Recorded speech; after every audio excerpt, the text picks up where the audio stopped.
Aqui. Muito bem.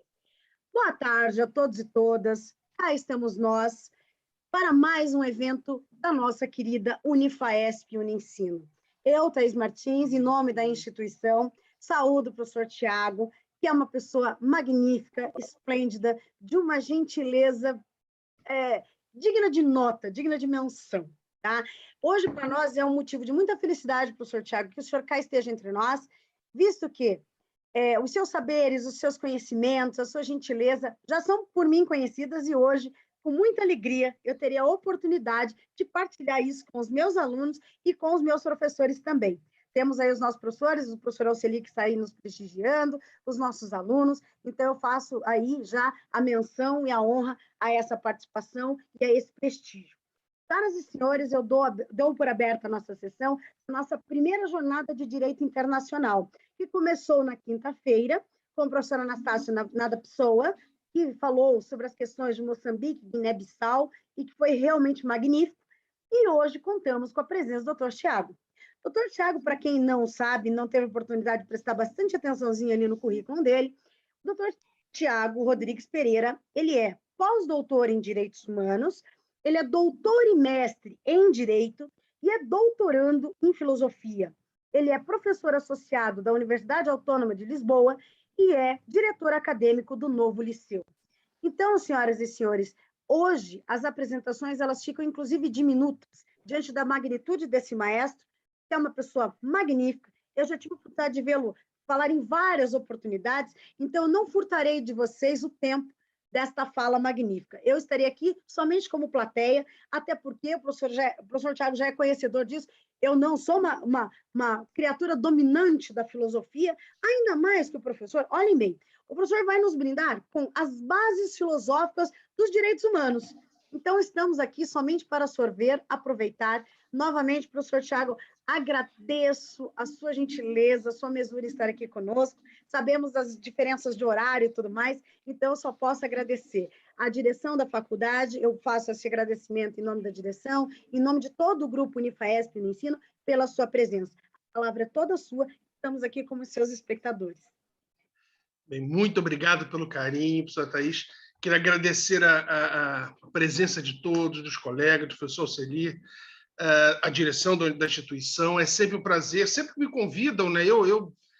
Todo professor gosta de falar muito, né? Então, ainda mais sobre um tema que eu acho que é absolutamente essencial, né, nos tempos de hoje. Discutir direitos humanos no momento em que, em alguns momentos, a gente percebe que a sociedade vem perdendo a sua humanidade no que Hannah Arendt chamou de a banalização do mal, né? Então, eu acho importante, eu estou tentando cada vez mais modificar, ouvindo as palavras de um ser humano espetacular, que é o Dalai Lama. O Dalai Lama, só para começar, ele disse uma vez uma coisa essencial. Ele disse, olha, nós já temos muitos advogados brilhantes, muitos médicos brilhantes, filósofos, cientistas. O mundo não precisa mais desse povo. O mundo precisa de bons seres humanos. E eu parei para pensar, e ele está coberto de razão. Coberto de razão. Saiu, não sei se vocês viram recentemente um estudo feito pelas principais agências norte-americanas, feito em conjunto, em que eles pegaram e usaram a data de 2040 como o grande ano. Mas não um grande ano de uma coisa positiva, o grande ano onde eles esperam que, se nada for mudado, haverá um colapso global. E quando eu digo colapso, é um colapso ambiental, geopolítico, de sistema, em termos de capitalismo. Portanto, nós estamos dentro de um ônibus a 120 por hora e o nosso freio está falhando e está chegando o desfiladeiro. Se não pararmos, nós caminhamos para uma extinção em massa. Isso é fato. As Ilhas Maurício, Ilhas Salomão, já estão comprando terras fora das suas terras, efetivamente, porque o nível da água está subindo. E são os países que menos poluem no planeta. Então, discutir direitos humanos é algo absolutamente essencial. E para mim, um dos maiores problemas da formação jurídica é a nossa carência em questões de base, né? No meu caso, na filosofia. Se a gente pegar bem, analisar bem as questões, por exemplo, pegar os temas talvez mais nevrálgicos, mais complexos decididos pelo Supremo Tribunal Federal, o direito ele deu pano de fundo. As discussões foram filosóficas, antropológicas, sociológicas, psicológicas. Portanto, precisamos cada vez mais dessas disciplinas. Não tenha a menor dúvida, quando vocês pegam grandes juristas, vou ficar no caso do Brasil, por exemplo, um que eu tenho profundo carinho, fui aluno no mestrado, no doutoramento, hoje é meu co-orientador no meu doutoramento em filosofia da linguagem alemã, que é o professor Leno Streck. Você pega os livros dele, você vai ver que tem muito de direito, mas a filosofia inunda o discurso. O professor Juarez Tavares, né? São tantos os grandes, e quando você vê o discurso deles, você percebe nitidamente a bagagem filosófica que esse povo tem. Aqui em Portugal, a mesma coisa. Quando você vai em Coimbra e vê o professor José Joaquim Gomes Canutilho, que eu tive a honra de ser aluno também, a Universidade de Lisboa, vai já também jubilado, né? O professor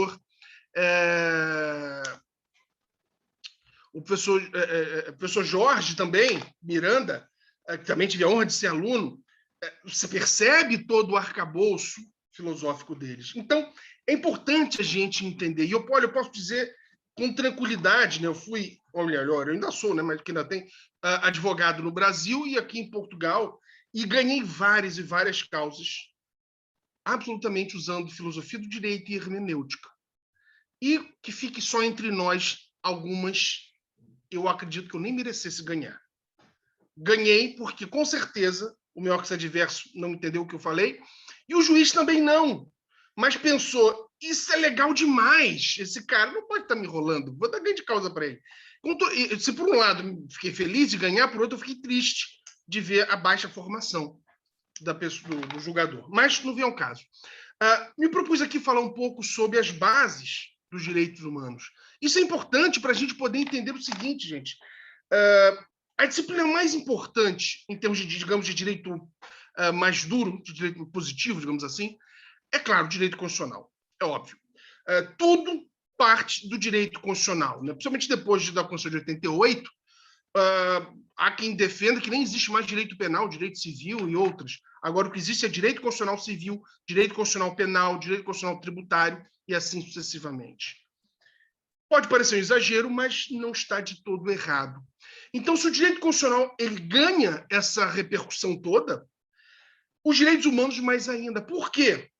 Porque um dos princípios basilares, né, que derivam da ideia dos direitos humanos, que é o princípio da dignidade da pessoa humana, é a partir desse dispositivo, especialmente, não único, mas especialmente, aonde vocês sempre que estiverem lendo uma lei, vocês vão ler, vocês vão atribuir sentido, vão compreender, vão interpretar, e nunca poderão chegar a um sentido que seja oposto ao princípio da dignidade da pessoa humana.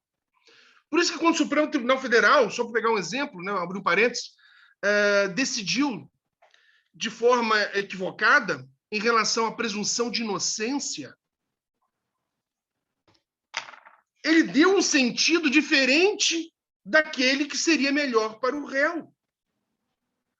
Mas tem muita impunidade. Então, mudemos a Constituição. Nunca se esqueçam disso. Nós somos intérpretes da Constituição. Se vocês querem mudar as leis, não é efetivamente atuando como profissional do direito. Vocês têm que ir para a política. É na política que a gente muda as leis. Os tribunais não podem, como até Kelsen chegou a ventilar, inovar.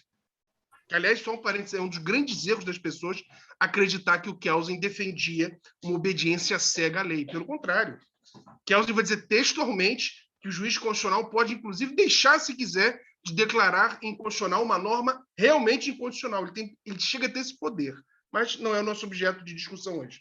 Mas, então, sempre que vocês estiverem pegando uma lei para ler, sempre, nunca poderão chegar a um sentido que esteja a violar o princípio da dignidade da pessoa humana.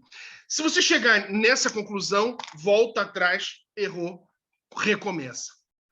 Então, por isso que é muito importante. Então, a discussão sobre a ideia de direitos humanos, esses valores, isso aí, obviamente, remonta a período pré-filosófico.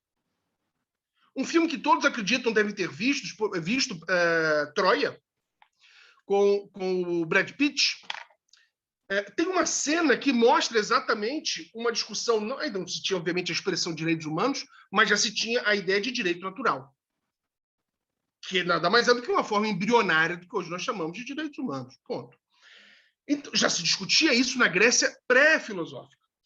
Aquiles, né, no filme pelo Brad Pitt, chama para a luta Heitor, o príncipe de Troia, filho de Príamo. Os dois, então, vão se degladiar. São os dois maiores guerreiros de cada lado. Heitor é espetacular, espetacular. Mas ele estava simplesmente lutando contra um possível filho de Zeus. Logo, era impossível ganhar de Aquiles. Salvo pelo grande detalhe do famoso calcanhar, que era onde a mãe de Aquiles o banhou no rio Esfis, e ele ficou imune a qualquer coisa, menos onde a sua mãe teria pego. Mas então, Aquiles vence, obviamente, Heitor. Até aí não há problema nenhum. Morrer em conflito para o grego era muito bacana. Mas aí Aquiles viola uma norma de direito natural. Ele pega o corpo inerte de Heitor já morto, amarra em sua biga e passa nas muralhas de Troia, ofendendo os troianos e a sua família. E ninguém queria ver aquele espetáculo de barbárie. Ele volta ao seu acampamento. À noite, quem aparece no acampamento? Príamo, o rei de Troia. Se ajoelha aos pés de Aquiles, beija as mãos e diz: estou a beijar as mãos do homem que tirou a vida do meu amado filho. Aquiles toma um susto e percebe que é o rei Príamo. E Príamo se ajoelha, está de joelhos e implora para levar o corpo de seu filho para Troia para prestar as libações fúnebres. Porque para o grego, não prestar as libações fúnebres era algo muito grave, porque Heitor nunca poderia entrar no Hades, no Vale dos Mortos. Então era algo absolutamente bárbaro que Aquiles fez. E aí vai dizer Homero, na Ilíada, que os deuses sopram no ouvido de Aquiles, Aquiles cai em si, percebe o erro e permite, se desculpa e permite que Príamo leve o corpo de Heitor. Ele não se desculpa pela morte de Heitor, mas pelo vilipêndio ao cadáver de Heitor. O que eu quero dizer com isso? Os direitos humanos, ainda na sua forma embrionária, enquanto direito natural, é algo que remonta, como eu falei, ao período pré-filosófico, e era transmitido no que o grego chamava de ethos. Ethos é a transmissão de cultura, de valores, da onde derivou etimologicamente a palavra ética. A moral, ou mores, da onde nasce, só vai ser no medievo com a Igreja Católica. Mas então a ética, ela, então, como termo, ela é anterior. Então, para o grego, isso era muito caro. E a mesma coisa, eu poderia dar o exemplo também da famosa de Antígona, né? A clássica obra de Sófocles, onde Antígona tinha nas mãos dois caminhos: obedecer uma norma de direito positivo ou uma norma de direito natural. E, obviamente, ela prefere morrer, mas cumprir uma norma de direito natural. Então, os direitos humanos, ainda na forma embrionária, nos acompanham desde sempre. Nos acompanham desde sempre. São aqueles valores que nos separam efetivamente da barbárie. É claro que vão existir momentos na história da humanidade onde a barbárie vence. Claro que vai existir. Isso é lógico. Por exemplo, quando a gente vai pegar nas cruzadas, não havia honra, não havia nada. Era barbárie. A mesma coisa podemos dizer, a Santa Inquisição era barbárie. O processo era fajuto, fraudulento, todo mundo já entrava condenado. Portanto, é claro que existiram esses momentos. O próprio general dos generais já chegou a violar normas de direitos humanos, os direitos naturais, que foi Alexandre o Grande. Disse que Alexandre o Grande só cometeu um erro em relação a isso durante toda a sua vida. Foi quando, depois de mais de um ano tentando entrar em uma cidade que ficava, não me foge o nome agora, ficava no topo de uma montanha, ele perde 2 dos seus principais generais que acompanhavam desde o seu pai, o rei Filipe. Então, quando ele consegue entrar nessa cidade, ele está tão furioso que ele permite que os soldados possam pilhar. Né? Pilhar, na época, era literalmente roubar tudo, queimar tudo, estuprar mulheres, matar homens e crianças, dizimar a cidade. E disse que Alexandre o Grande ficou tão arrependido que ele tinha pesadelos o resto da sua vida. Obviamente, não à toa, porque Alexandre o Grande não era um general boçal que se poderia esperar. Alexandre o Grande foi simplesmente ensinado, teve como preceptor ninguém mais, ninguém menos do que Aristóteles. Aristóteles, chamado por um outro grande filósofo chamado São Tomás de Aquino, na sua obra Suma Teológica, Aquino chama Aristóteles simplesmente de o filósofo. Todos são geniais, mas Aristóteles é o filósofo, segundo São Tomás de Aquino. Portanto, estamos falando ainda dessa forma embrionária, né, dos direitos humanos. Ainda não se tinha essa ideia, obviamente. Mas vamos ter na Inglaterra, século XIV, por exemplo, vindo com Magna Carta. Depois, século XV, vamos ter as ordenações aqui de Portugal, depois também as Filipinas, a Espanha, que já começam a tratar um pouco mais dessa questão. Mas, inegavelmente, podemos dizer que mais próximo à nossa realidade, vamos ter século XVIII, né, com a Constituição norte-americana, primeiramente, depois na Constituição francesa, na Revolução Francesa, na Declaração dos Direitos do Homem e do Cidadão, do Citoyen, né, em França.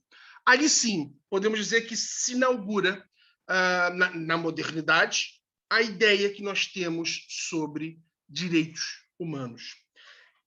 E, claro, só para nunca se assustem, né? Acabou que hoje em dia se usa direitos humanos quando falamos mais em termos de direitos internacionais e direitos fundamentais quando falamos em direitos humanos internalizados. Mas essa é uma opção que não muda muita coisa, né? Como eu sempre falo, o nome iuris não tem relevância alguma, né? A grande relevância é a natureza jurídica. É entender o que aquilo representa efetivamente para o direito. Bem, então, começa em França os chamados direitos fundamentais, portanto, de primeira dimensão.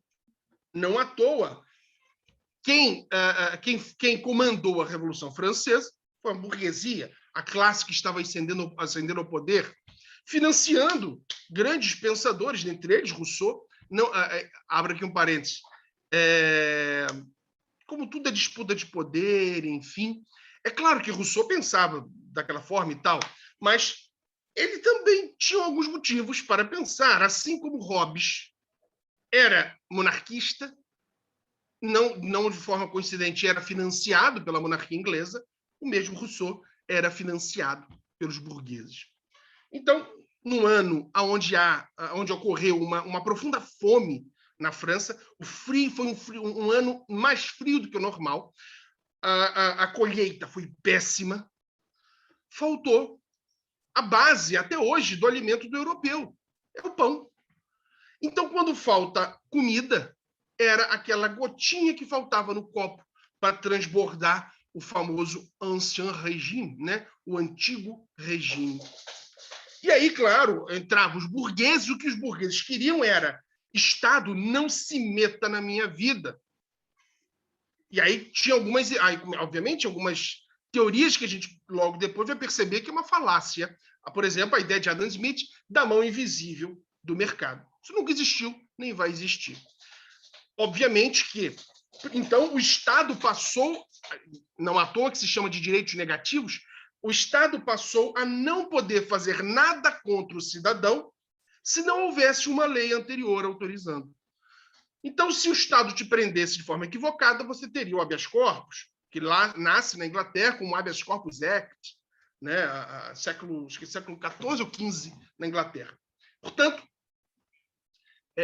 aliás, o Habeas Corpus Act, que nasce na Inglaterra, deriva também de um instituto que vem do direito romano, que é o Homini Corpus Exibiendo. Mas, bem, então, a França vai nos legar esses direitos fundamentais de primeira dimensão, chamados direitos negativos. Então, o Estado tinha que se abster de te prender, de aumentar tributo, de tomar as suas terras, se não houvesse lei que te autorizasse. Logo depois, quando a gente fala, obviamente é um século e meio, 2 séculos depois, percebe-se que isso não dá certo. O Estado precisa ajudar o citoyano, o cidadão, ele é mais fraco. E aí nasce, então, os direitos fundamentais de segunda dimensão ou geração para alguns. O Estado passa a ele ser o garantidor de determinados direitos. Então, o Estado passa a ser o garantidor da saúde, passa a ser garantidor saneamento básico, educação, dentre outros direitos do cidadão. Depois vamos ter os direitos chamados de terceira. Desculpa, esse barulhinho é o meu cachorro, que está aqui, sei lá por quê, é um Basset Hound, né, que está aqui, não sei por quê, meio agitado. Mas por aqui nós temos o Pablo Neruda e o Sigmund Freud, que às vezes aparecem no meio da aula. Pode ficar absolutamente tranquilo. Bem, e aí então os direitos de terceira dimensão, que vão ter uma característica interessante, que é a característica de serem mais abstratos, de não poderem ser divididos. Para pegar bem o exemplo do Brasil, e mais do meu estado, que é também do professor Alzelir, que é o Rio de Janeiro, não adianta você ser milionário no Rio de Janeiro, porque você vai ter que morar numa casa com segurança, você vai ter que andar de carro blindado. Talvez você esteja mais protegido do que uma outra pessoa, mas você continua sem ter paz. A mesma paz que falta numa comunidade, falta também na Avenida Atlântica. Por quê? Porque a paz não pode ser não pode ser dividida. Ou temos paz ou não temos paz. E, aliás, eu sempre dei esse exemplo do carro blindado, e outro dia um amigo meu me contou um caso horroroso, que foi o seguinte: uma pessoa no Brasil foi assaltar a outra, né? E a pessoa disse, não vou abrir o carro porque o meu carro é blindado. Ele parou um outro carro que vinha, tirou uma mulher e botou o revólver na cabeça da mulher e disse, se você não abrir, eu dou um tiro na cabeça dela. Quem consegue viver sabendo que, por sua causa, indiretamente, mas alguém morreu? E aí o cara abriu, levou umas bolachas do bandido que roubou o seu carro ainda. Mas, voltemos. Então, há quem defenda, inclusive, além desses direitos fundamentais, de terceira, há quem defenda de quarta, de quinta. O meu colega lá na UERJ, querido Daniel Sarmento, vai defender até de uma sexta geração, que é o chamado direito a ser feliz. Então, há quem defenda, e podemos defender, não, é um catálogo absolutamente aberto de direitos fundamentais. Agora, apesar de toda essa introdução histórica, etc., sem dúvida alguma, que o grande influenciador do que hoje nós entendemos como direitos humanos é um prussiano, né? Seria hoje alemão, mas na época era Prússia, que devia ter o quê? Em torno de 1,60 e alguma coisinha, uma cabeça realmente grande, chamado Immanuel Kant. E eu digo, para quem é do direito, você pode até não gostar do Kant, discordar, e efetivamente eu discordo demais, mas é o filósofo mais importante. Né? O direito foi feito com base em Kant. Seja para, por exemplo, quando Kelsen, que é o maior juiz-filósofo da história, que eu também discordo bastante, mas isso não me impede de admirá-lo, escreve a sua obra-prima, a Teoria Pura do Direito, obviamente que ele se inspira na crítica da razão pura de Immanuel Kant. Enquanto Kant tenta blindar o conhecimento para encontrar os seus limites, Kelsen procura blindar o direito para separar o que é jurídico e do que é metajurídico. Então, ele vai ter essa inspiração. Mas vai se afastar de Kant, porque Kelsen, né, vai pensar a ideia de um direito livre das influências morais. Mas, então, voltando. Portanto, os direitos humanos vão encontrar em Kant a sua grande influência. E por quê, principalmente? Como eu falei, o Kant já tinha uma importância com o Kelsen, enfim, mas o Kant volta a se tornar o cara, como diria Barack Obama, né, que falou uma vez, depois do presidente Lula, né? O cara. Não que seja lulismo, mas apenas com um comentário. E bem, depois da Segunda Guerra Mundial, o direito, os cientistas do direito, tomaram um susto. Por que tomaram um susto? Porque o regime nazista, né, o nacionalsocialismo, e aí abre um parênteses, pelo amor de Deus, ele é de direita. Quando um imbecil, alguns imbecis falam que é de esquerda, os alemães chegam a se tremer. Que o Hitler tinha pavor, tinha horror ao socialismo de esquerda. Ele detestava. Tanto que saiu um livro agora em alemão, ainda não saiu a tradução em português, que é uma coletânea, não uma coletânea, mas uma transcrição de uma entrevista que Hitler dá para uma das rádios estatais, e onde ele diz o quê? Exatamente isso, que ele tem horror ao socialismo marxista, que Marx roubou o socialismo do povo alemão, do ariano. O socialismo é um conceito dos arianos. Portanto, ele queria pegar de volta dos marxistas o conceito do socialismo para que o socialismo fosse de acordo com o que ele entendia, enfim. E, portanto, não é à toa que é um partido nacional socialista. Então, repito, o nome iuris não importa, temos que perceber a natureza jurídica. Então, voltando, os cientistas do direito tiveram um mal-estar muito grande porque perceberam que o regime nazista e as barbaridades que eles praticaram poderia ser criticado pela psicologia, pela antropologia, pela filosofia, pela sociologia e por outras vias mais, menos por um dos ramos da ciência, o direito. O direito não podia criticar o nazismo. E por que não? Porque a doutrina vigente à época, não tanto por culpa do Kelsen, talvez mais por influência de um outro, que é um dos maiores constitucionalistas de todos os tempos, chamado Carl Schmitt, muito por influência de Carl Schmitt, tudo que foi feito com base em uma forma de interpretar ou de atribuir sentido a uma Constituição que era belíssima, que era a Constituição de Weimar, na Alemanha. Então, a partir disso, tanto é que Hitler nunca deu golpe nenhum. Hitler é eleito democraticamente e faz tudo dentro da Constituição alemã. E se eu não posso analisar moralmente esses atos, inegavelmente esses atos estavam cobertos pelo manto do direito. E aí perceberam os cientistas que não podemos, de forma alguma, excluir a moralidade dentro do direito. E aí, só para pegar um exemplo, um dos maiores dos filósofos alemães de todos os tempos, da época nem se fala, chamado Gustav Radbruch. Radbruch era um positivista jurídico. E ele próprio vai ser vítima da perseguição nazista.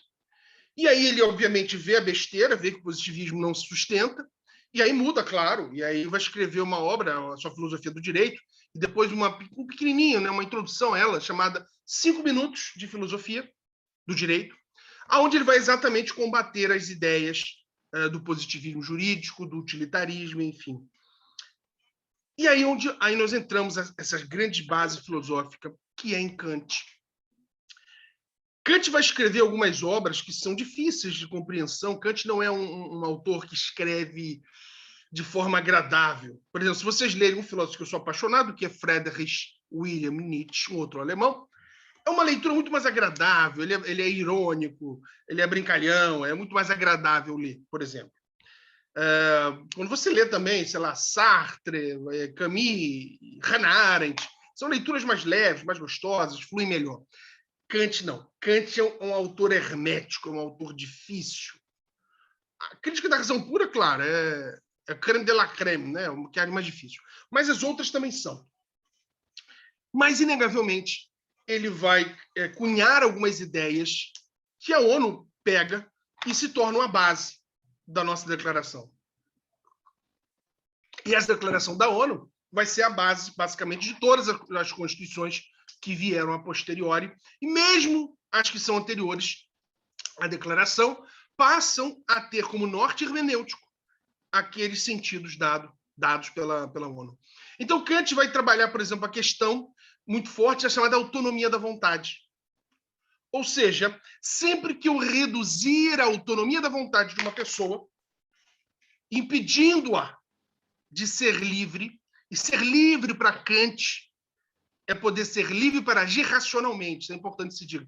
Não é ser livre para ser, desculpa a palavra, porra louco, fazer qualquer coisa, não. É para agir racionalmente. Então, se eu tiro dessa pessoa o direito de agir racionalmente, ou seja, eu mexo na sua autonomia da vontade, é um erro que eu cometo. É um erro que eu cometo. E mais uma das ideias essenciais também em Kant vai ser a ideia do seu imperativo categórico, que pode ser resumido naquela famosa frase: age de tal forma a qual a tua ação possa ser universalizável. Traduzindo, se todo mundo fizer, vai dar certo, ou como diz o pessoal lá no Rio, vai dar ruim. Resumidamente, é isso que Kant quer dizer. Por exemplo, mentira. Por que mentira é errado, segundo Kant? Se mentir fosse universalizado, ou melhor, universalizável, vocês seriam loucos de estarem aqui me ouvindo falar. Porque eu poderia estar aqui mentindo. A professora Thaís poderia ter mentido sobre o meu currículo, eu nem formado em direito sou. Ou seja, não haveria nenhuma confiança entre as pessoas. Logo, mentir não pode ser universalizado. Então, Kant vai trabalhar muito com essas questões de universalização. E os direitos humanos têm essa característica, que hoje, de algumas décadas, questionam algumas questões. Por exemplo, não importa se você, para Kant, não importa se você mora no Afeganistão, no Brasil ou em Portugal. O que é certo é universalmente certo. E o que é errado é universalmente errado. Não importa se o direito autoriza. Não importa se a sociedade autoriza. Importa o que a razão determina, segundo Kant. Portanto, e aí vamos ter alguns problemas que hoje algumas pessoas discutem, que é a questão do multiculturalismo. Sempre vai haver choque entre valores universais e multiculturalismo, ou seja, o respeito por culturas que são diferentes da minha. Que eu tenho que respeitar outras culturas, é óbvio, acho que ninguém vai defender ao contrário. A dúvida é, qual o limite desse respeito? Essa é a grande questão. Qual o limite desse respeito? Mas não é objeto da nossa discussão. Então, a grande ideia, né, a grande base filosófica é, sem sombra de dúvida, Immanuel Kant. E Kant se torna ainda mais importante, como eu falei, depois da Segunda Guerra Mundial, quando esses justos filósofos que eu mencionei começam a rever a teoria do direito. E aí, mesmo falando coisas bem diferentes entre si, por exemplo, vamos ter, como eu já falei, Gustav Radbruch, vamos ter John Rawls, vamos ter Ronald Dworkin, vamos ter Ruben Alexis, vamos ter Klaus Ganter, vamos ter Jürgen Habermas e por aí vai, Peter Haberli. Eles falam coisas completamente diferentes entre si, mas tem um ponto em comum: a necessidade da moralidade dentro do direito. Por isso que esse grande balaio de gato nós vamos chamar de, alguns vão chamar, né, de Kantian turn, ou virada kantiana. Virada kantiana. É justamente essa reintrodução de uma moralidade dentro do direito. Obviamente que estamos a falar dentro de um Estado social democrático de direito. né? Se estivermos fora da democracia, aí muda todo. Mas dentro de uma democracia existem esses parâmetros que não podemos abrir mão. E é por isso que eu volto lá no início. Os direitos humanos, todo e qualquer aluno deveria estudar direitos humanos, né? Desde a primeira aula, onde ele ingressa num curso de direito, até a sua última aula, saindo do curso de direito. E por um motivo que é muito óbvio, só existe um motivo da existência dessa loucura chamada direito, que nós estudamos, é para fazer a vida das pessoas melhor. Se Aristóteles disse que nós somos zoopoliticon, animais políticos, nós sabemos que Hobbes talvez não esteja de todo errado quando ele vai falar que o homem é um lobo do homem. Não é bem essa a tradução, mas acabou ficando essa mais famosa. Mas, então, como coadunar Aristóteles e Hobbes? Como coadunar essa questão? É o direito. E aí vem os contratualistas. Eu preciso de regras que coloquem limite ao ser humano.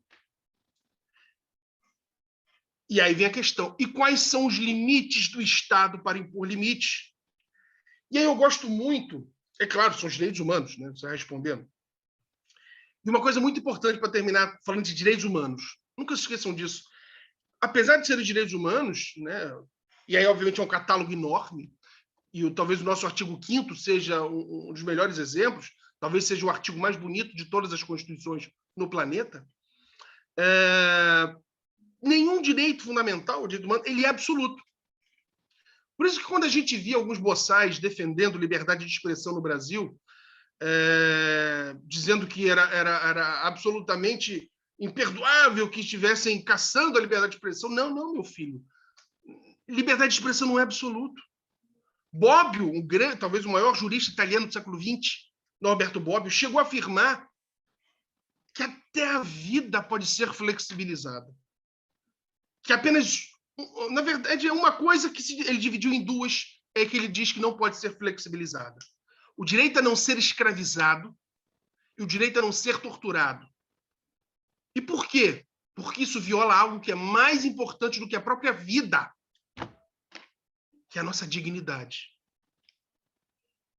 A Constituição não garante a vida. Ela tem que garantir o Estado a vida digna. Portanto,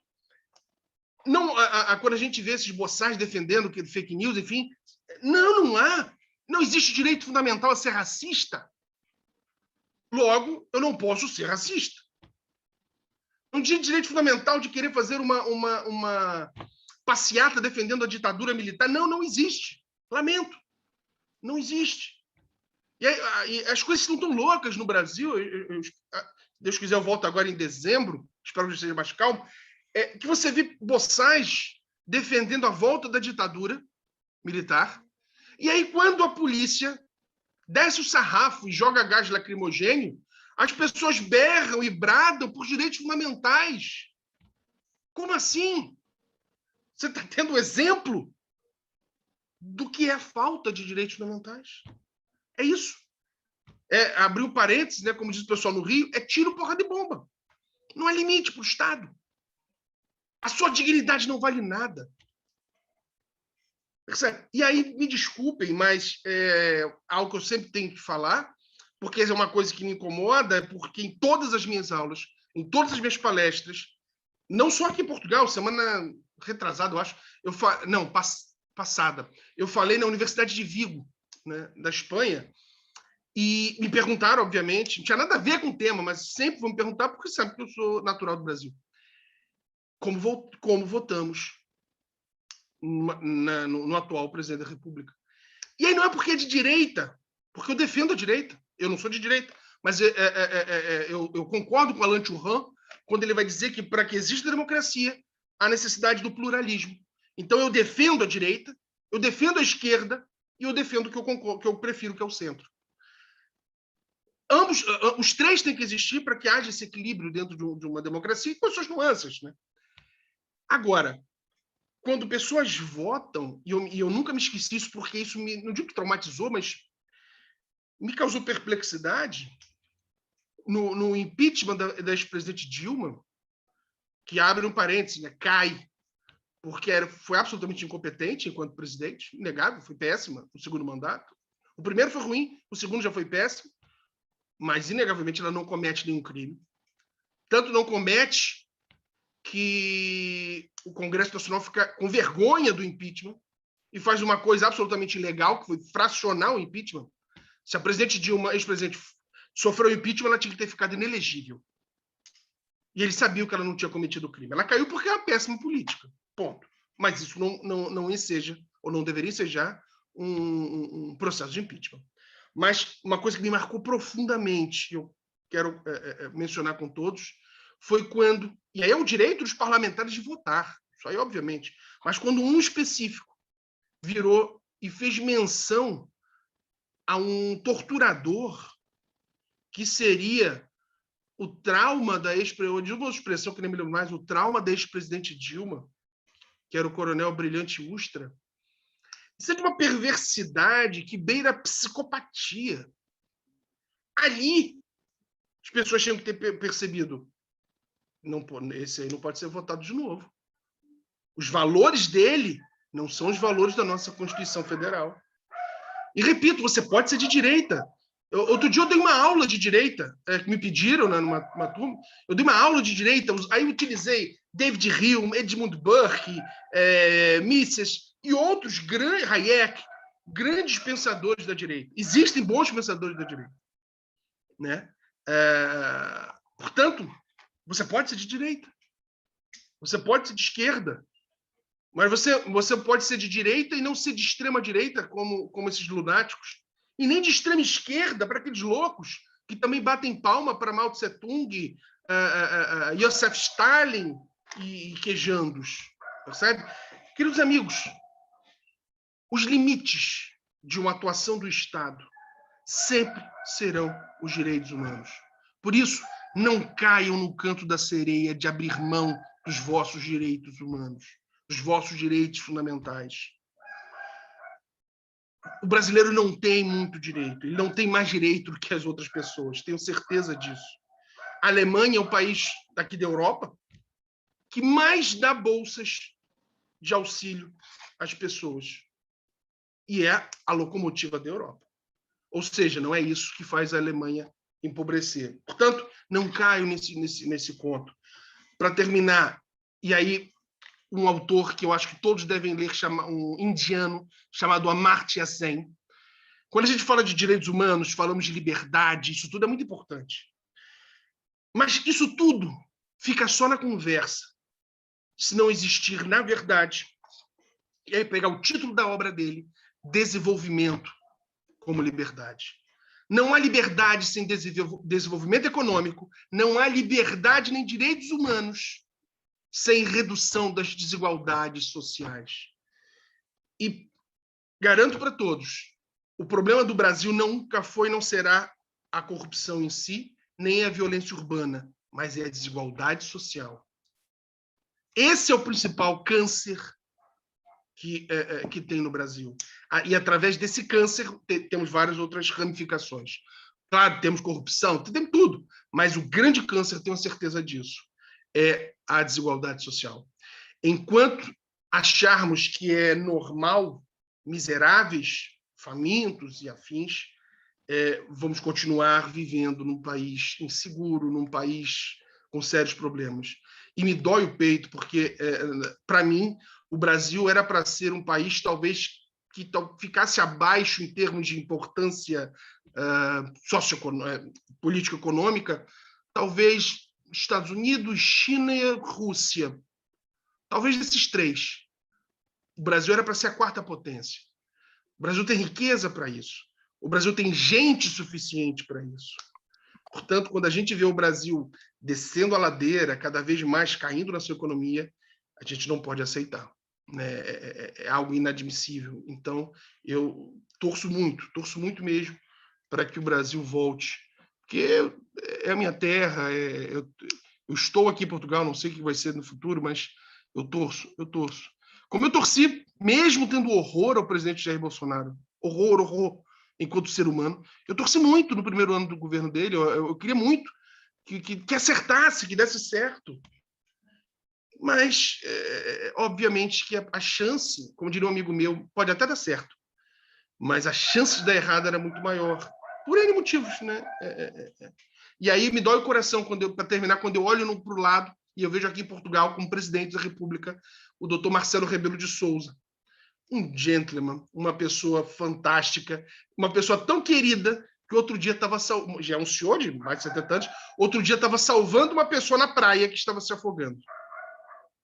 Esse é o doutor Marcelo Rebelo de Sousa. Né? Então, eu desejo isso para o Brasil.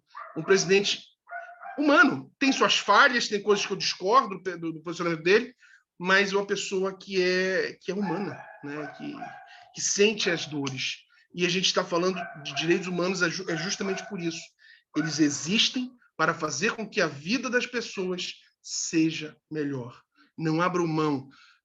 Direitos humanos, eles nasceram através de sangue, suor e lágrimas. Direitos humanos têm cheiro de luta. Nada foi dado. Tudo foi conquistado. Então, vamos honrar os nossos antepassados que morreram por isso. Morreram para que a gente pudesse ter alguns direitos hoje. Então, não abram mão. Lutem com unhas e dentes para ampliar esses direitos humanos. Aqui na Europa está se discutindo trabalhar apenas 4 dias na semana. Enquanto cada vez mais no Brasil se cobra, aqui já estão se discutindo, fica 4 dias. Japão, a mesma coisa. Então, o brasileiro não tem muito direito. Isso é uma conversa para boi dormir. Bem, já falei bastante, fico aberto a perguntas. Eu poderia ficar falando até amanhã, mas falei de vários autores, mas tentem alguns deles, como Amartya Sen, muito interessante, e por todos, claro, Kant. Quem quer entender o direito antes e depois da própria virada kantiana, leia Kant, que ele é a grande base. Concordando ou não, ele é a grande base. Muito obrigado a todos pela paciência, pelo carinho, pela recepção. Muito obrigado, professora Thaís. Professor Tiago, que eu estou aqui, eu nem sei dizer, estou embevecida. E numa felicidade que se reitera e se repete, e o senhor, como professor, sabe disso. Eu fiquei aqui olhando, anotando, porque eu digo aos meus alunos aqui, ó, o caderninho, bom e velho caderno. Eu tenho celular, o celular é high-tech, mas eu gosto do caderno. Eu quero. Mas tem estudos de neurociência que comprovam que a gente aprende melhor efetivamente escrevendo do que digitando. Exatamente. O meu trânsito com o direito e com a psicologia, porque eu costumo dizer aos meus alunos que eu tenho no peito sístole e diástole. Metade é direito, a outra metade é psicologia. Mas eu acho que o todo será filosofia, professor. Porque na verdade, olha, professor Thaís, perguntaram uma vez para Aristóteles, dizendo: a filosofia serve para quê? E Aristóteles disse: para nada. A filosofia não serve para nada. A filosofia não tem telos. Telos é finalidade, uma tradução literal. Né? Você estuda direito para aprender as leis, medicina para salvar vidas, curar doença, engenharia para construir coisas. E para que você estuda filosofia? Não tem telos. E é justamente por não ter finalidade é que ela serve para tudo. Exato. Então serve para o engenheiro que vai estudar, e o arquiteto que precisa saber de estética, para o advogado que tem que saber de política, tem que saber de justiça, serve para o psicólogo na filosofia da mente, ou seja, por isso que ela serve para tudo. Por isso que ela é grande mãe, né, dos 12 conhecimentos. Né? Exatamente. Eu costumo dizer isso aos alunos, e muitas vezes a gente tem aí uma dificuldade, porque nós sabemos que as realidades dos nossos alunos são diferentes. Eu creio que o senhor também estudou. Não vamos falar idade e tempo, porque esse é um negócio complicado. Esse é um assunto que aqui não se diz muito. Cronos fica um pouco fora da conversa aqui. Né? Mas a grande questão é, nós tracejamos outro tempo de uma faculdade, de uma universidade, preocupada com o estudo filosófico. Eu um pouco menos, talvez, porque já comentamos sobre isso, e eu faço questão de partilhar com os meus alunos, porque, gente, isso é uma aula. Eu diria, o professor Tiago me perdoe, e o senhor bem sabe que eu sou a pessoa das palavras, e eu sou um pouco certeira, que a minha língua é danada. Isso é uma aula magna, caríssimos. Isso é uma aula magna. Porque entendam, falar o que o professor Tiago fala, com essa simplicidade, porque parece que ele nasceu sabendo tudo isso. mas não é exatamente assim. São anos, anos, anos. E assim, professor Tiago, o senhor me salva do mármore do inferno. Porque quando eu digo que eu fiz 3 mestrados, o senhor diz, que horror! O senhor tem 2 doutorados, está fazendo mais um. É alguém do estudo. E veja, eu posso perguntar para o senhor Tiago, um dia será suficiente para o senhor Tiago? Será que basta? Não, não basta. Então, esse saber, ele é uma força motriz da vida. Então, o encontro com o professor Tiago, e antes de vocês entrarem na palestra, nós conversávamos e dizia assim, nada é por acaso. E realmente, o meu encontro com o professor Tiago também não é por acaso. Eu quero dizer aqui de público a vocês que o professor Tiago, assim, meu coração quase não cabe no peito em dizer que o professor Tiago aceitou ser meu co-orientador no meu doutorado. Tá? Então, assim, os meus enamoramentos com as faculdades da Europa já existem. E por quê? Porque nós temos na Europa uma outra forma de pensar. Quando o professor Tiago menciona o professor Lenny Streck, eu já leio o professor Lenny Streck há 1000 anos. Né? Não tem o domínio que o professor Tiago tem. E assim, como eu digo para vocês, meus alunos, é sempre possível sonhar. Porque eu já estive na condição de vocês e hoje eu costumo dizer assim, eu estou na condição de trânsito. Eu talvez não chegue ao professor Tiago, mas eu tenho um objetivo. E essa é a grande beleza do estudo, da construção dos saberes.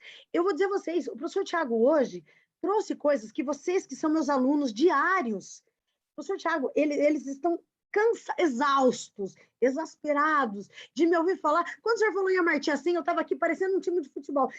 Eu vi. É isso aí, porque eu vivo falando em dignidade humana, eu conto a história do arremesso de anão, né? Eu não transito com ele, às vezes, em John Stuart Mill, eu não transito em Adam Smith, porque necessariamente aí são estudos que competem ao outro professor, que é o professor de filosofia. Sim. Mas, assim, eu ouso dizer a eles de uma maneira, assim, singelíssima, quando eu digo assim, ó, gente, o ponto nevrálgico entre os autores é uma questão de quantificação. Eles, o que você está falando? Eu digo, gente, o pensamento do Bentham, o pensamento do Stuart Mill, ele está aí transitando entre o que é uma maior felicidade a uma maior quantidade de pessoas, enquanto Bentham vai falar de uma escala única de prazeres, onde não havia prazeres superiores e inferiores, como propalava Stuart Mill. Mas vejam, eu não sou da filosofia. Eu costumo dizer assim, eu ainda não sou, eu diria, professor Tiago, mas eu chegarei lá um dia. Quem acredita, como diz o que não é filósofo, mas é um cantor que eu amo, Renato Russo dizia, quem acredita sempre alcança. Um dia sem chegarei dúvida, lá. eu adoro também.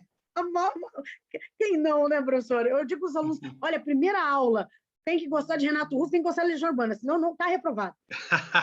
Então, veja, o professor falou, caríssimos e caríssimas, com a minha, eu tenho singeleza, porque falar perto do professor Tiago é como vocês se sentem perto de mim ou dos outros docentes na aula. Nós nos sentimos dizendo, será que eu não estou falando nenhuma barbaridade? E assim é. Por quê? Porque a construção do conhecimento, ela demanda uma insegurança. Vocês creiam, o professor Tiago é um estudante permanente. Eu vou recomendar aqui deslavadamente o Novo Liceu. Por quê? Porque o Novo Liceu, caríssimos, prestem muita atenção nisso, o Novo Liceu me salvou no momento em que eu não consegui entender quem? Kant. E nem sei se consigo, professor, ainda estou tentando. Difícil, e, assim, Kant é difícil. Ele é dificílimo.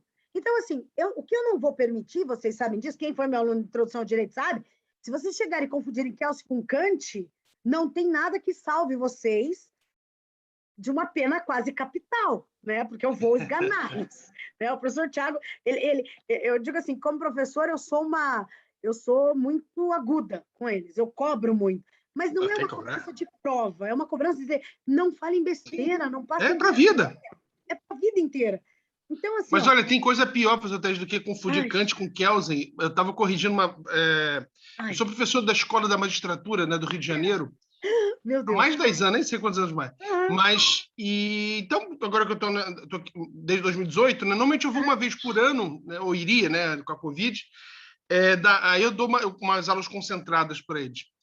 E uma prova lá que eu fui dar, e a menina trocou, em vez dela chamar o Martin Heidegger, ela citou, segundo Heineken é bom, mas é bom gelada, né? Coisa pior. Eu digo a eles, professor, os erros, e aí o senhor, nesse ponto, por isso que eu digo, A palestra de hoje é algo de uma qualidade de uma aula magna, porque é dizer com simplicidade o que se precisa dizer, com simplicidade aquilo que precisa ser dito. Nós temos juízes, e eu, sabedora, que o senhor trabalha, e é eu diria quase um fã, né, professor? Porque a gente tem aí um apaixonamento por esses autores maravilhosos. Mas eu conheço o professor Lênin Streck há anos, né? E já tive a oportunidade de estar com ele, algumas oportunidades. Eu digo aos alunos que eu não me faço valer pelos nomes que conheço e pelas pessoas com as quais convivo. Mas o professor Lênio hoje não, já vem se construindo como uma sumidade. O professor Miranda, eu tenho a felicidade de conhecê-lo pessoalmente, e é uma pessoa que muito contribuiu para o meu crescimento, pessoal e profissional. Então, quando essas pessoas iluminam os nossos pensamentos, nós aprendemos outras formas de pensar. Para quem não sabe, o livro Direitos Fundamentais do professor Ingo Salles é uma obra assim, não tem como estudar direito, não existe. Né? O professor Tiago falou do Daniel Sarmento. Gente, eu falo para vocês todos os dias, eu converso com vocês nas aulas, eu recentemente reli Daniel Sarmento. Até então, professor Tiago, eu costumo dizer a eles, e eu digo abertamente, porque eu creio assim, a minha dificuldade pode ser a escada de subida do sucesso deles. E é essa minha força motriz. Quando eu chego ao doutorado, e o senhor sabe disso, conversamos mais detidamente nos bastidores, eu falei, meu Deus, o que farei com isso? Então, vejam, essa construção que o professor Thiago faz de uma maneira tão magnânima, e entendam, vocês vão entender isso, talvez não hoje. Eu aprendi isso, professor, mas aprendi na psicanálise, aprendi no divã. O santo divã. I love you, Freud. Salve, Freud. Né? Eu aprendi no divã que eu não que posso... é um grande leitor de filosofia. Exatamente. E Freud era tão danado que ele dizia, eu vou ler Schopenhauer em outro momento, porque isso é um prazer. Né? É verdade. Então, veja, é a grande questão do aprendizado, meus nobres. E vocês têm tudo isso nas mãos. Aí vocês vão dizer, a faculdade A, a faculdade B, a faculdade C. Aí me permitam, antes de chegar a um pensamento muito elevado, eu vou no básico, porque isso aqui é uma aula. Isso é uma aula. E o professor Tiago é um brasileiro que estudou, construiu o seu saber e foi para a Europa. E hoje leciona para os europeus. Entendam, eu diria, muito... vocês todos sabem que eu tenho esse problema, esse defeito de fábrica. É isso que eu sonho para vocês, mesmo sem ter condições de executar. Então, vejam, quando ele diz, ele traz aqui as teorias da justiça todas, como se fosse um passeio no parque. Ele passa por John Stuart Mill, ele passa por Jeremy Bentham, ele fala do Dworkin, ele fala do Alexis. Gente, Alexis, eu vou dizer uma coisa para vocês, se houvesse uma prova de Alexis no meu doutorado, eu não sei se eu não tinha pego o exame, porque Alexis é o meu pesadelo. É o meu pesadelo. Por quê? Porque eu não venho de uma formação filosófica forte. Então, Alexis não foi fácil. Não é, professor, não é ainda. Não é. Isso é difícil. É difícil. Então, assim, Só um detalhe, olha só, você não está sozinha, não, professor Thaís. O Supremo Tribunal Federal aplica o Alexis de forma errada, tá? O Alexis, se olhar várias daquelas decisões, diria exatamente o que disse Klaus Roxin da teoria do domínio do fato, no caso do mensalão. Diz, olha, isso ninguém me contou, eu estava no evento, estava sentado ao lado, umas 4, 5 cadeiras depois dele, o professor Cláudio Roxin estava na Emerge, que disse, isso não é a teoria do domínio do fato que eu não criei, isso é outra coisa. Isso que eu disse. Eu tive essa epifania numa palestra com o professor, o argentino de Direito Penal, o professor Eugênio Raul Zaffaroni. O pessoal fazendo, eu estava na aula magna, e o pessoal falando, eu estava um pouco atrás, e ele disse assim, mas não foi isso que eu disse. Eu falei, meu Deus. Eu falei assim, que oxalá Deus permita que eu nunca cometa um equívoco desse. Mesma coisa, a Fran já falou várias vezes que aplicam as teorias dele errado. Não fala isso não. Exato. E da mesma forma, como tive a honra, professor, essa é daquelas honras que a gente guarda para o túmulo, né? Eu tive a honra de estar numa mesa com o professor Ganutilho, e ele disse, e o senhor conhece o professor Ganutilho, o senhor sabe que ele não tem palpos na língua, ele manda a realidade de uma forma nua, crua e dura. O português é um pouco assim. O professor Ganutilho, ele é mais um pouco assim do que o normal. E ele disse, juro, eu não vou nem mencionar o nome do palestrante, ele simplesmente ele disse assim, mas de onde estás a tirar essa barbaridade? Eu olhei assim e falei, meu Deus. Naquele momento, sabe quando a gente sonha em desaparecer? Né? E ele falava o quê? E é uma coisa tão magnífica, que o senhor disse, por isso que eu estava aqui em time de futebol. Ele falava justamente do que do Amartya Sen, porque ele disse, essa interpretação que o senhor está tendo está completamente equivocada. Né? Então, veja, para quem... Os meus alunos conhecem um pouco de Amartya Sen, porque eu insisto em falar, professor. Eu faço questão de mencionar, talvez, das teorias da justiça. É lindo, Amartya Sen é lindo. Eu tenho apego a Amartya Sen, eu tenho um apego muito grande a Arjun Sengupta também, Sim. que são 2 indianos. Então, Sim. assim... Não, e é legal, porque, apesar de eles serem indianos, ser uma realidade um pouco diferente, é parecido, porque também é um país pobre, um país populoso, um país que foi colônia. Exato. Mas aí eu vou me apegar para essas teorias, para coadunar o que eu quero trazer aqui para os alunos, para fazer essa amarração de uma maneira muito singela, porque, como eu disse, eu estou aqui diante de um maestro. Eu não estou aqui... eu estou aqui, digamos assim, usufruindo do momento. Né? Eu diria assim, se eu soubesse surfar, eu não sei, desculpa, talvez nunca aprenda, mas eu estaria na crista da onda. Né? Então, assim, para chegar até esse momento, meus queridos, a grande questão é, quando a gente fala em Amartya Sen e fala em direitos humanos, a gente está falando em direitos humanos em efetividade. Né? Todos os outros teóricos da justiça trataram, versaram. Eu gosto do Dworkin, eu gosto muito do Dworkin, eu sou suspeita para falar, eu gosto muito. Somos dois. Né? Mas, assim, eu, honestamente, quando eu vislumbrei a Amartya Sen, foi um apego, foi imediato, foi uma relação afetiva quase. Ele põe o dedo na ferida. Isso, eu não posso nem dizer, porque Hannah Arendt também foi um... eu sou suspeito que ela foi meu marco teórico no pós-doutoramento que eu fiz, no primeiro pós que eu fiz, então ela, eu costumo dizer assim, vamos simplificar, ela é encantadora, ela é uma sedutora. Maravilhosa. Hannah Arendt, entender, não é só cidadania ter direitos, é algo muito maior. Só parece, Hannah só tem um grande, o pessoal brinca, ela só teve uma falha na vida dela, que foi ter se apaixonado por Martin Heidegger, né? Ela na casa dos seus 18, 19, 20 anos, Heidegger na casa dos seus quase 50, ela foi completamente apaixonada por Heidegger, e ela foi tão apaixonada, mas tão apaixonada, que se não fosse ela, Heidegger teria caído no esquecimento, porque ela já era Hannah Arendt, e o Heidegger tinha sido alijado, né, por ter sido nazista, e a Hannah Arendt foi responsável pela retomada do estudo do pensamento do Heidegger. Amor de outras vidas, isso. Né, professor? Daí eu digo para os meus alunos, eles me chamam de feminista, eu acho isso um crime, porque eu não gosto de rótulos, né? Eu costumo dizer que rótulos são para massa de tomate e afins. Mas, assim, eles me chamam de feminista, eu acho um crime. Né? Nego veementemente. Mas as mulheres brilharam imensamente com os homens, os pintores, e eu sei que o senhor tem cultura e conhecimento para dizer isso, inclusive já fica aqui, professor, até gravado, tá? Já fica o convite para o retorno. Será um prazer sempre. Os grandes artistas tiveram, muitas vezes, mulheres não em suas sombras, mas à frente deles. Né? Eu digo a Salvador Dalí entre nós, né? Apaixonada pelas mulheres, mas que muito trouxe aquilo que as suas amantes ofertavam a ele. Mas as mulheres nunca tiveram lugar. Quando eu digo aos alunos que nós vivenciamos a heteronormatividade e que essa busca da igualdade é muito mais um prelúdio de busca mesmo e não de efetividade, eles ficam bravos comigo. Eles e já me chamaram até de feminazi, né? O que eu acho uma maldade. Mas a grande questão é, percebam, não é um discurso de gênero, é um discurso de busca da igualdade. Não importa se somos homens, mulheres, trans, pan, se é LGBTQ+, menos, não importa.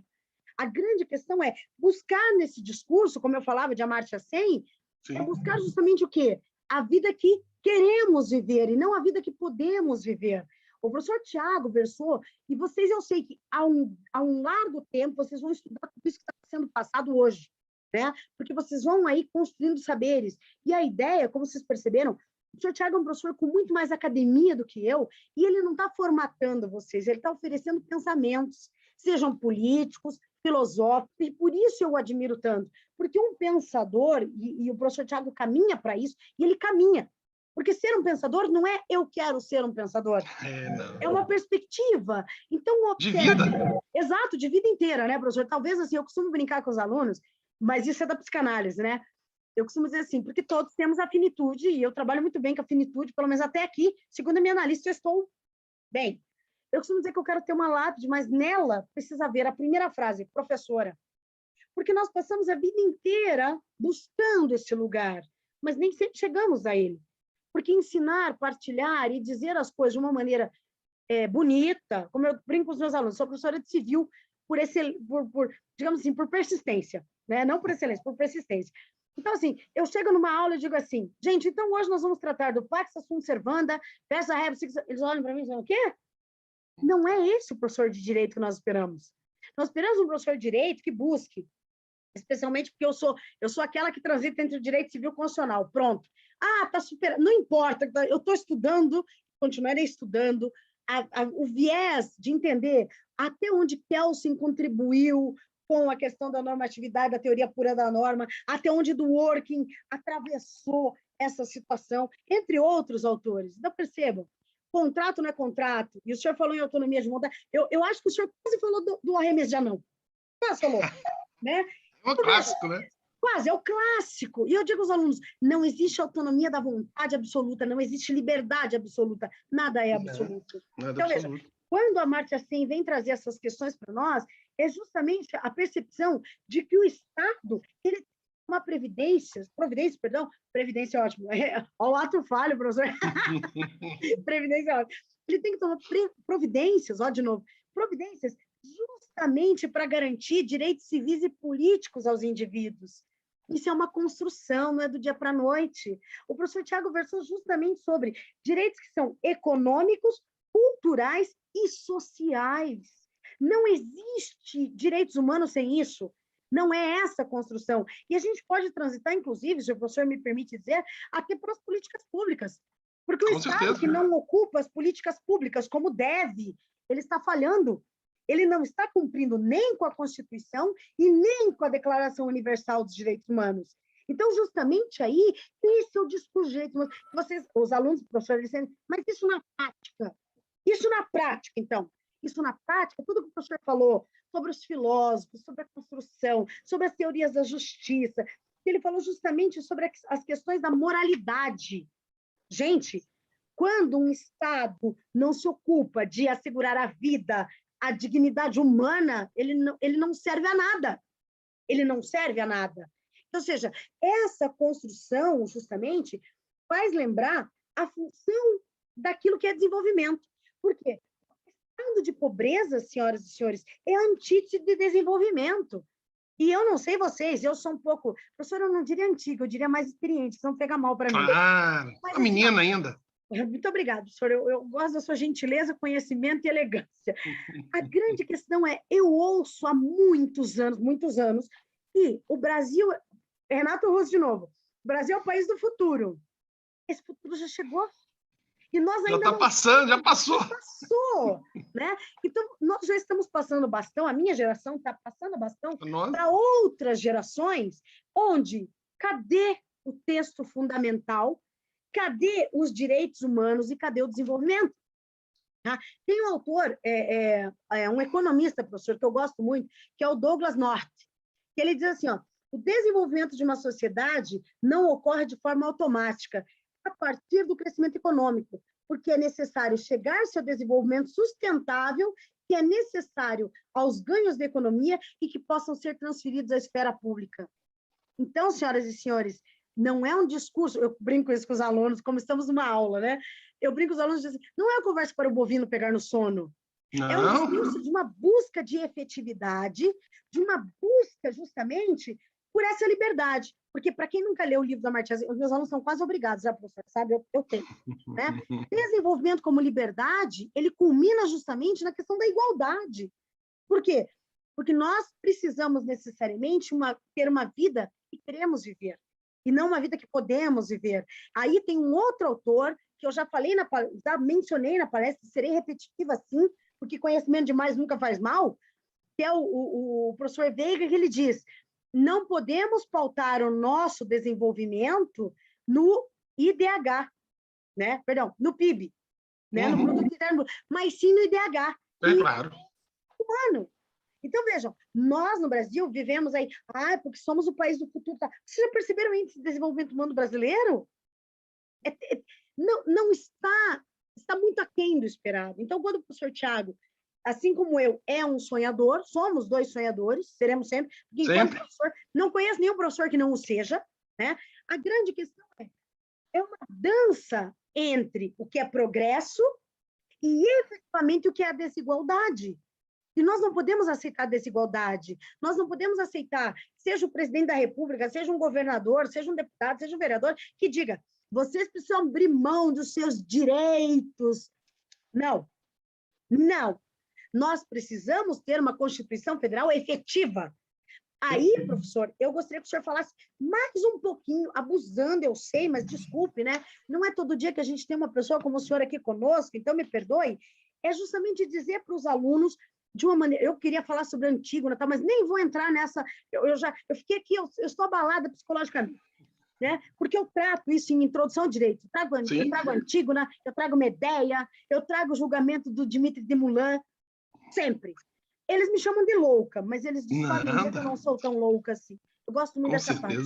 Mas eu gostaria que o senhor dissesse para eles o seguinte, de maneira muito singela, direitos humanos se confunde com Constituição ou direitos fundamentais?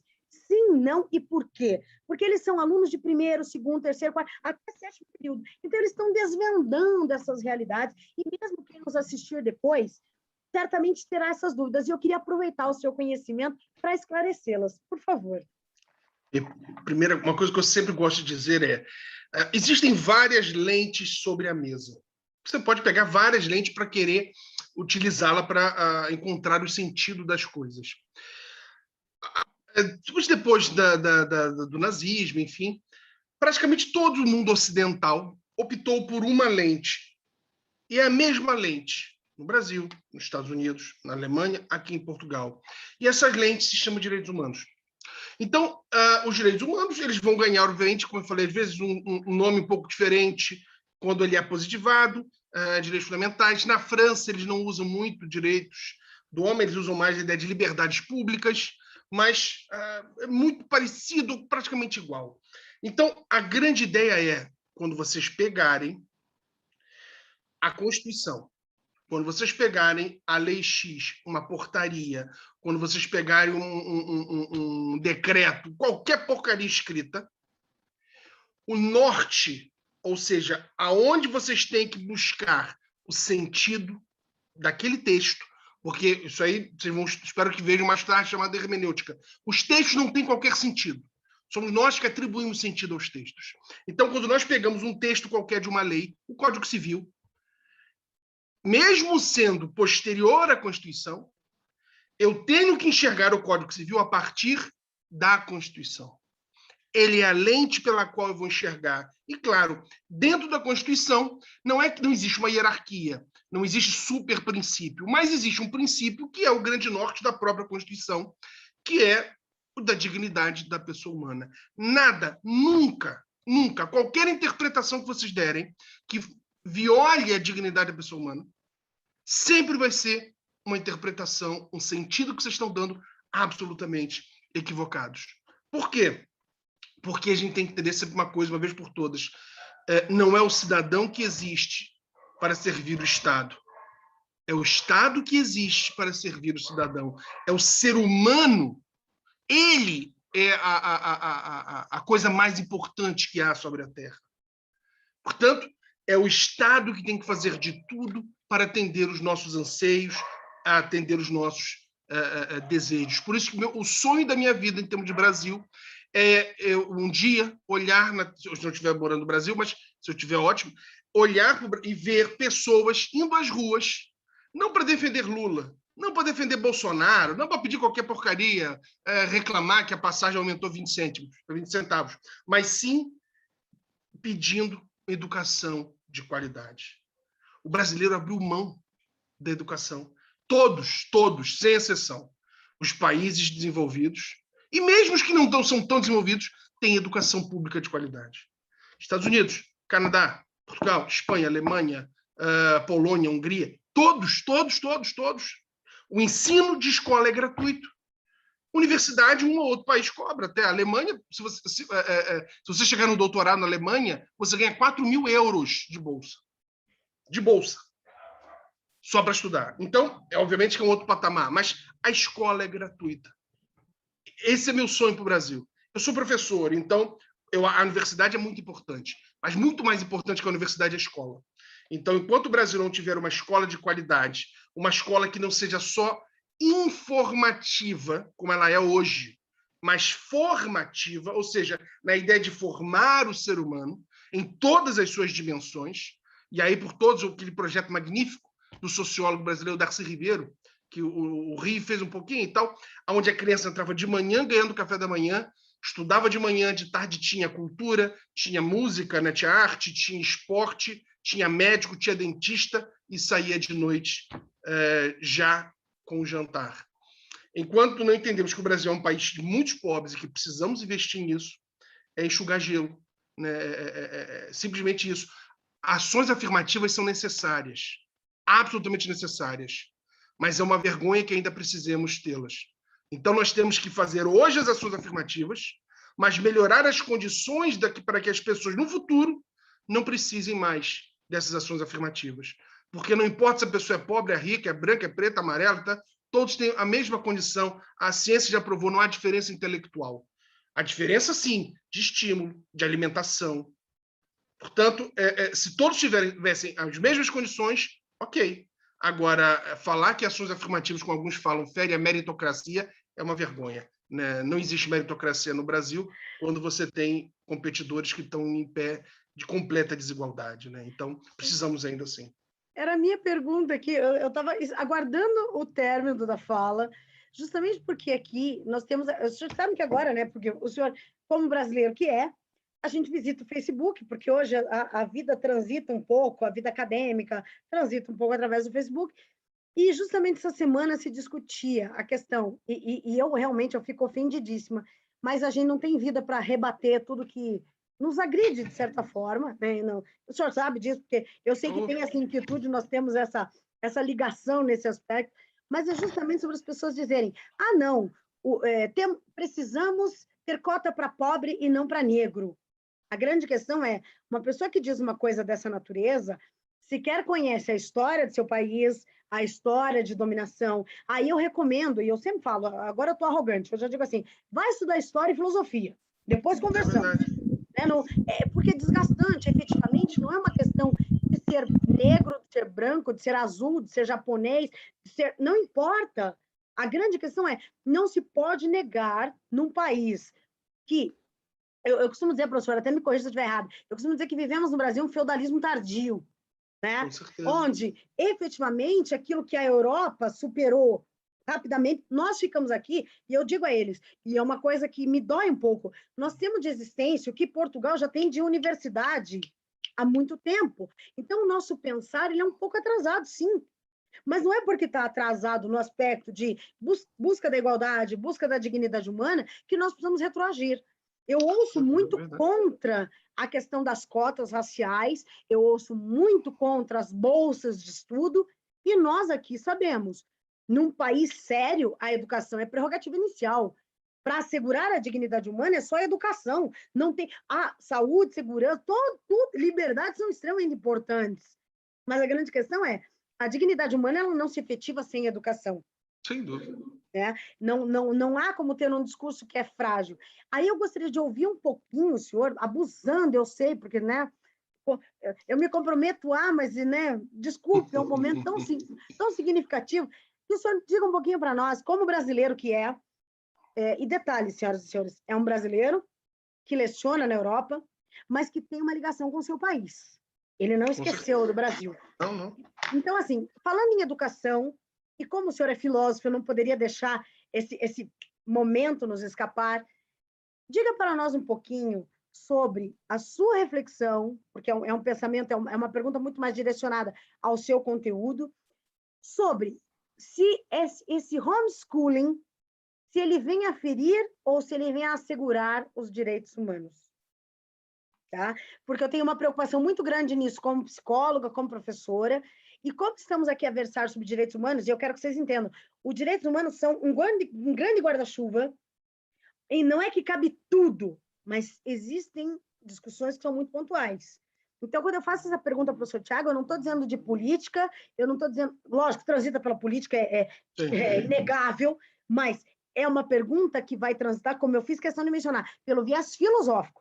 Porque ele, enquanto educador, ele entende o que eu estou a perguntar. Eu não estou dizendo assim, você é A, B ou C, até porque, professor, um dia, o senhor, por favor, retorne em breve para explicar para os alunos direita e esquerda. Quando o senhor disse que fez uma aula sobre direita e esquerda, eu já até anotei aqui, tá? Por gentileza, porque eu não quero os meus alunos, não aceito um aluno de direito que posicionamento, sim, porque eles não estão aqui para serem formatados, eles estão aqui para ter uma formação, mas que eles entendam o que estão dizendo. Não é eu acho. Aluno de direito não acha, aluno de direito pensa. Né? E creio que seja assim em todas as ciências, né, professor? Então, assim, eu dei até uma aula explicando, mostrando a diferença do socialismo para o comunismo, são coisas bem diferentes. Por favor, Marcamos. Estamos aqui afoitos já. Então, por favor, nos diga um pouquinho mais sobre essa questão, porque para nós hoje isso é muito presente. E Sim. como a sua aula é tão magistral, é justamente o debate sobre aquilo que é aceitável, inaceitável no viés, não do achismo, senhoras e senhores, mas da filosofia, do direito. E detalhe, o professor Tiago também estuda psicologia, que eu sei. Tá? Ele gosta, ele transita ali pela psicanálise, que eu bem sei. Tá? Professor, a palavra é toda sua. Com certeza, adoro. Meu primeiro contato foi quando fui no IFIX, na FRJ, quando numa cadeira lá pude ter o primeiro contato com Freud, Lacan e Companhia Limitada. Mas, bem, para mim a grande questão é, nós não somos seres apenas racionais. Então, a função da escola, né, e da educação como um todo, ela ultrapassa em muito. Por isso que eu digo, e faço uma meia-culpa, e estou tentando me modificar. Eu cresci, provavelmente eu reproduzi dos meus professores, uma forma de ensinar que era informativa. Eu informava os alunos.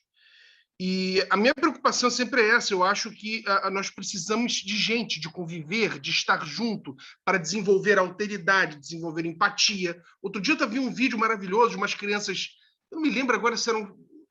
Aí é um preconceito meu agora, mas não me lembro se eram chineses, coreanos ou japoneses, que tinham ali puxadinho, mas a imagem não era tão boa, mas maravilhosa. As crianças deviam ter na fase dos seus 5 anos e ficavam sentadas, botou umas cadeiras sentadas, né, imitando um ônibus. E aí entrava uma menina com uma bola na barriga. Aí um menino tinha que sair para dar lugar para ela, porque ela estava grávida. O outro imitando um velhinho, aí um outro garoto, uma menina, saía, né, para dar lugar. Ou seja, crianças com 4, 5 anos. Isso é formação. Então, a educação é muito mais do que simplesmente saber aplicar a fórmula de Bhaskara, né, o teorema de Vital. É claro que isso é importante, mas existem coisas muito mais importantes, como disse o Dalai Lama. Então, cada vez mais nós somos virtuais.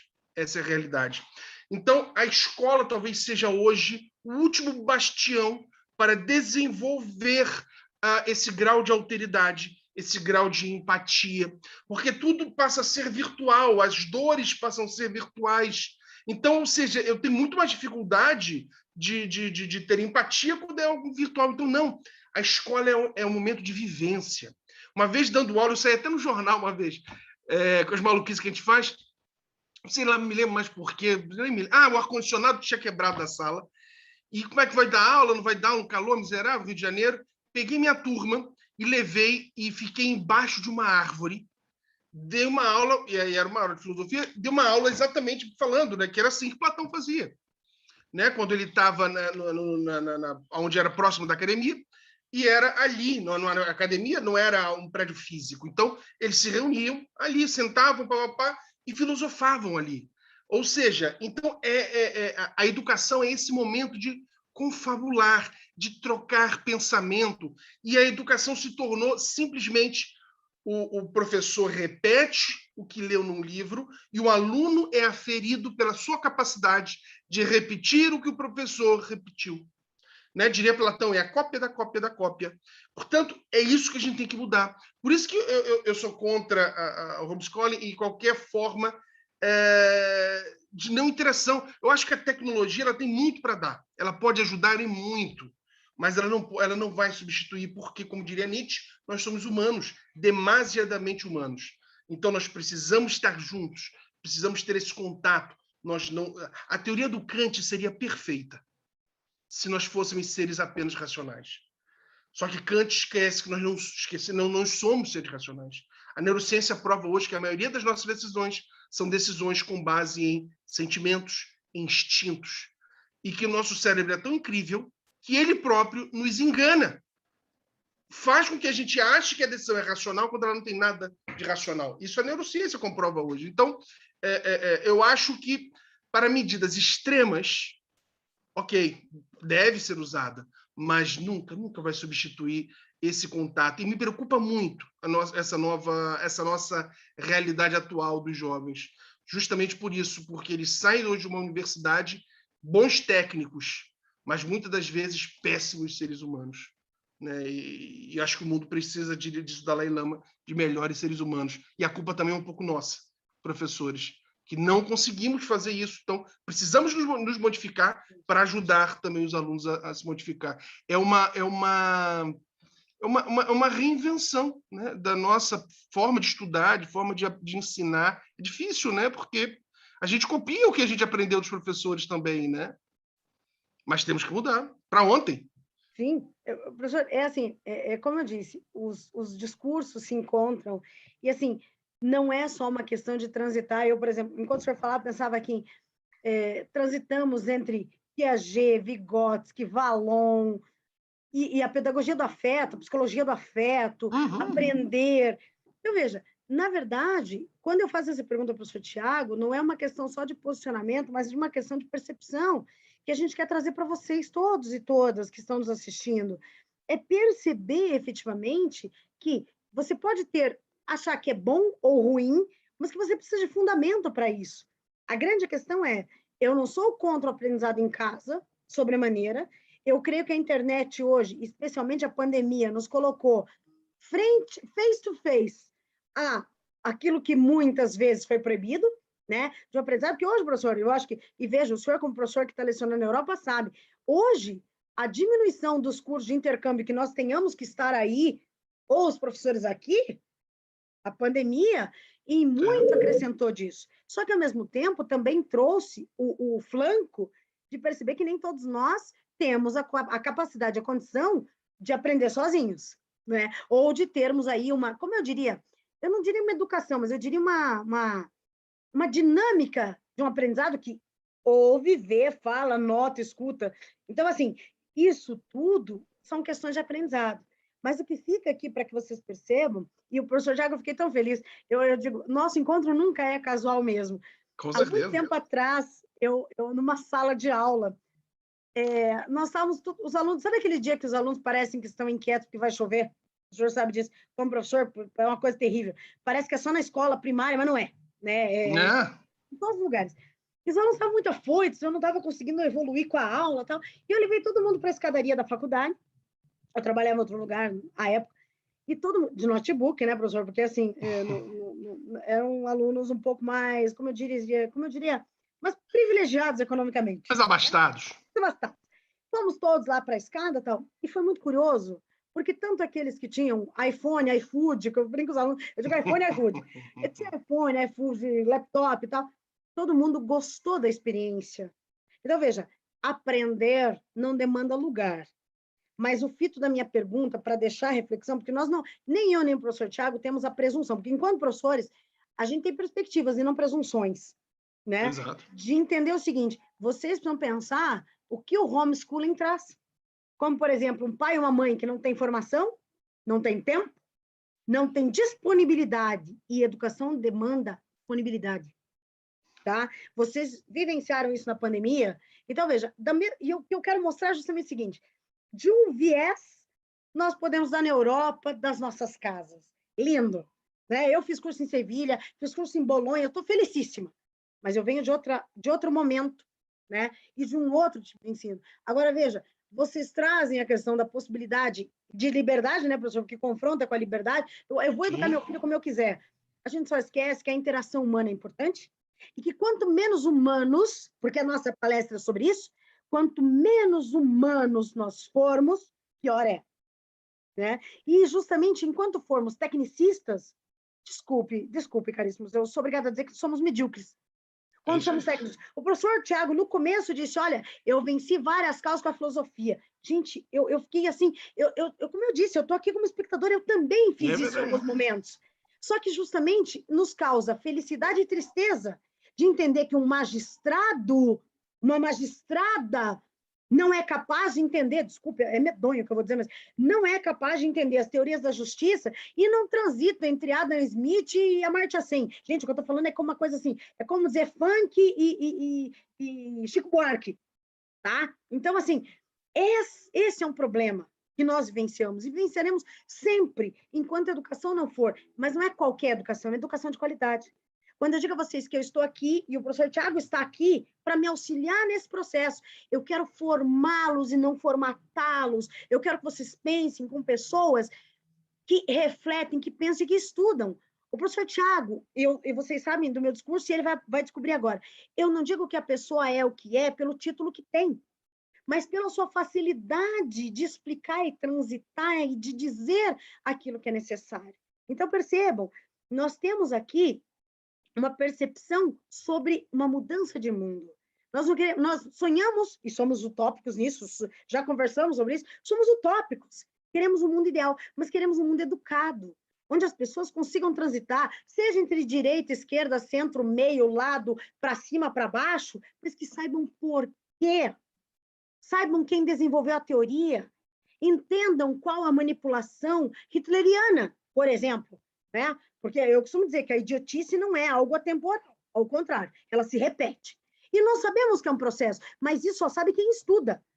Nós sabemos que o culto aos ídolos é uma coisa atemporal e que vai acontecer sempre. De tempos em tempos, né, professor? Surge alguém para salvar o mundo. Caríssimos, para salvar o mundo é preciso que sejamos educados. E quando eu falo educação, é sermos conhecedores do que dizemos. E não reprodutores de qualquer tipo de conhecimento ou ação. Tá? Então, minha pergunta nesse aspecto, e o professor, né, estou aqui, realmente rendendo referências e reverências a ele. Por quê? Porque, entendam, ele está falando de um lugar de quem sabe, de quem estuda, não é de alguém que acha. Então, procurem pessoas que estudam, e não aqueles que acham, porque os que acham vão conduzi-los a caminhos terríveis. Eu tenho a oportunidade de ter lido um pouco de Dalai Lama, eu não chego a ser uma profunda conhecedora, mas ele me disse o seguinte, num dos livros, porque eu costumo dizer que disse porque eu conversei com ele, né? Enquanto somos leitores, conversamos. Ele disse assim, a vida é muito mais simples do que se apresenta. Nós complicamos muito as coisas, isso é fato. Então, vejam, independente da religião que perfiliam, das ações que perfiliam, eu quero que vocês percebam, o professor Tiago nos deu uma aula de humildade, de simplicidade e de efetivamente compreender que o que nos salva, muitas vezes, é a filosofia, desculpe, eu acho que se alguém não chegou a essa conclusão, eu ouso aqui, como se diz, presunçosamente dizer, a filosofia nos salva. Tá? Então, se vocês quiserem aprender alguma coisa, comecem por Aristóteles, Sócrates, Platão, tá? Depois transitem um pouquinho, só um pouquinho, né, professor? Pouca coisa. Transitem em Kant, transitem em Agostinho, e eu asseguro a vocês, eu também, professor, eu costumo dizer, quando o senhor ia falando, eu ia anotando, eu também amo Nietzsche, eu costumo dizer assim, é dos filósofos que eu mais gosto. Então, assim, aprendam a, digamos assim, conjugar saberes. Quanto mais saberes conjugarem, melhor profissionais vocês serão, não tenham dúvida disso. Senhoras e senhores, eu já me alonguei, já estou aqui embevecida, vocês sabem que eu tenho esse defeito de fala, o professor Tiago já descobriu também, mas eu tenho aqui a mãozinha da Marley erguida. Por favor, Marley, faça a sua pergunta, por gentileza. Abra o microfone, não esqueça. Oi. Olá. Oi. Professora, ergui a mãozinha sem querer. Maravilhosa a palestra, mas ergui sem querer. Ai, vocês acabam comigo. Tudo bem, tá perdoado. Mas assim, você pode elogiar o professor Tiago, que é maravilhoso, tudo bem. Você ergueu a mão para fazer esse elogio. Tá tudo certo. Eu sei. Então, tá bem. Professor Tiago, eu não tenho palavras para agradecer. Eu não vou me alongar muito, porque eu sei que aí já está noitinha, né? Temos 10 para as 8. 10 para 15 as para as 8, 8. né? Maravilhosa. Então, estamos aí, como se diz? Maravilhoso. Opa, obrigada, Marlene. Estamos aí no adiantado da hora, mas eu quero novamente agradecer para o senhor Tiago, porque, assim, é muito prazeroso e, de minha parte, um encontro muito feliz em perceber que no Brasil, na Europa, em qualquer lugar do mundo, existem pessoas que, mesmo que distantes, sonham juntas. Né? Os meus alunos sabem que eu sou uma leitora de Helena Kolodjika, uma poetisa paranaense que eu amo. Mas você fala sempre a mesma frase. Eu falo porque ela é fundamental para mim. E Helena Kolodjika tem uma frase que diz assim: Deus dá a todos uma estrela. Uns fazem dela um sol e outros nem sequer conseguem vê-la. Então, eu digo que os meus alunos são estrelas, mas hoje a nossa estrela foi a sua pessoa. Eu quero agradecer imensamente a sua presença, a sua fala, deixar de público um convite para muitos retornos, não é um retorno, porque uma pessoa com o seu conhecimento, com os seus saberes, não é todos os dias que nós temos a oportunidade de encontrar. Então, eu só tenho aí gratidão, felicidade. Eu até os alunos sabem, na quarta-feira me emocionei um pouco quando falei com eles, eu disse assim, o meu sonho de oferecer a eles, professor, e o senhor como educador sabe disso, eu dizia assim, quando aluna, nem sempre podíamos participar de palestras internacionais porque elas eram demasiado custosas, né? Até me emocionei bastante, até vou cortar essa parte da gravação porque ficou danado. Mas eu quero reiterar, dizer que hoje novamente eu me emocionei, eu me contive mais um pouco, mas não significa que a emoção foi menor, em poder oferecer aos meus alunos essa oportunidade de conhecer uma pessoa tão magnífica, de tanto conhecimento, e que versa, professor, honestamente, eu diria assim, o senhor transita na filosofia como quem vai no Kit City, né? Pode dar uma volta, já está tudo bem, né? Vamos ali comer uma sardinha, né? Que vocês gostam de comer aquelas sardinhas no pote lá, eu não sei como é que é o nome daquilo, sardinha no caldo, né? Parece que é isso. Sardinha no caldo, tomar uma cerveja. Foi essa aula que o senhor deu, foi uma aula, estávamos ali sorvendo. Muitíssimo obrigada, a minha gratidão eterna, porque o presente não foi só para mim, foi para os meus alunos que eu tenho estima, eu tenho afeto, eu tenho apego, tudo quanto não se deve ter ou não se pode, eu tenho por eles, porque um dia quero ver cada um deles profissionais de honra, de gabarito, e professor, eu sei que a psicanálise me diz que não, mas eu sonho para eles que um dia eles ocupem o meu lugar, Sim. o seu lugar, que eles possam oferecer aos demais aquilo que nós oferecemos agora. Esse é o meu maior sonho, é o meu maior prelúdio de alegria. Então, novamente, eu agradeço e o parabenizo pela fala. A palavra prazer é meu, professor Thaís. Eu acho que o verdadeiro professor é esse, né? A gente se angustia e o nosso sonho é poder deixar um legado, mas um legado de um mundo melhor, né? Para nossos filhos, netos, para gerações futuras. Eu acho que quem se torna professor tem um pouco esse sonho, né? De tentar transformar o mundo num local mais justo, né? Menos desigual, onde as pessoas possam ter minimamente condições de serem felizes.